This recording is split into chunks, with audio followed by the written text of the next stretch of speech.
श्री गोवर्धन धारण लीला।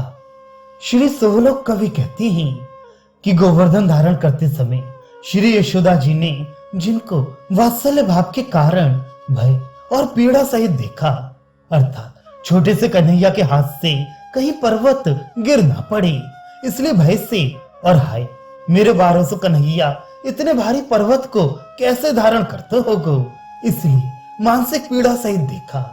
श्री राधा जी ने प्रियतम के गुणों में अनुराग भरे नेत्रों से देखा और छोटे छोटे नग्न गोप बालकों ने हम भी गोवर्धन धारण कर सकते हैं। इस प्रकार बलदेव तक वचन बोलते हुए अपनी अपनी लकुटिया गोवर्धन के नीचे लगाते हुए आनंद पूर्वक देखा एवं श्री नंद जी ने जिनको अनेक भावों से व्याप्त होकर देखा, अर्थात ये 7 वर्ष का मेरा बालक 7 कोस के पर्वत को धारण कर रहा है, ना जाने क्या होगा, इसलिए तो नंद जी को भय हो रहा था।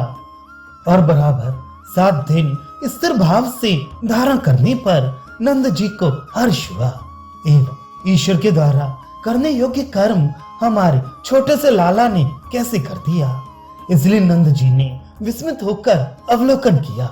वही बाएं कर कमल पर अनायास गिरिराज धारण करने वाले एवं उस समय भी वेणुवादन आदि लीला संयुक्त श्री हरि तुम्हारी सर्वतोभावेन रक्षा करी। गोवर्धन धारण करते हुए श्री कृष्ण से सब गोप बोले कि हे भैया कृष्ण, आपने अकेले ही बहुत देर से इस गोवर्धन को धारण कर रखा है, अतः तुम शांत हो गए हो, क्षण भर ठहर जाओ, विश्राम कर लो, इस समय हम सब धारण कर लेंगे।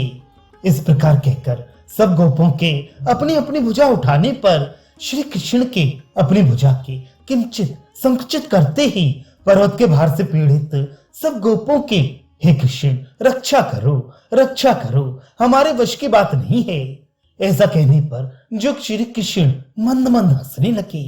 वे गोवर्धनधारी व्रज विहारी वनवारी तुम्हारी रक्षा करें।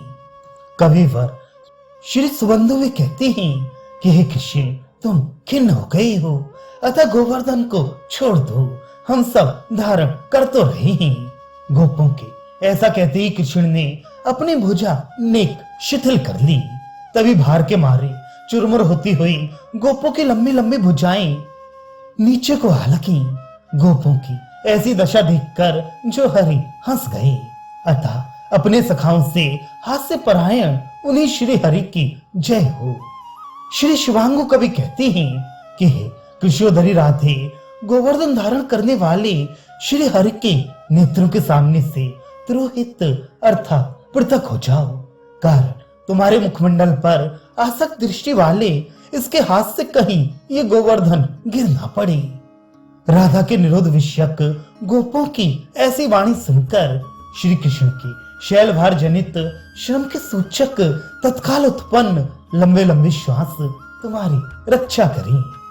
तात्पर्य शक्तिशाली पुरुष में शक्ति न रहने से कमजोरी के कारण जैसे वे थोड़ा सा परिश्रम करते ही लंबे लंबे श्वास से लेने लग जाता है, उसी प्रकार आह्लादनी शक्ति श्री राधा के तिरोहित होते ही कृष्ण भी लंबे लंबे श्वास से बढ़ने लग गए।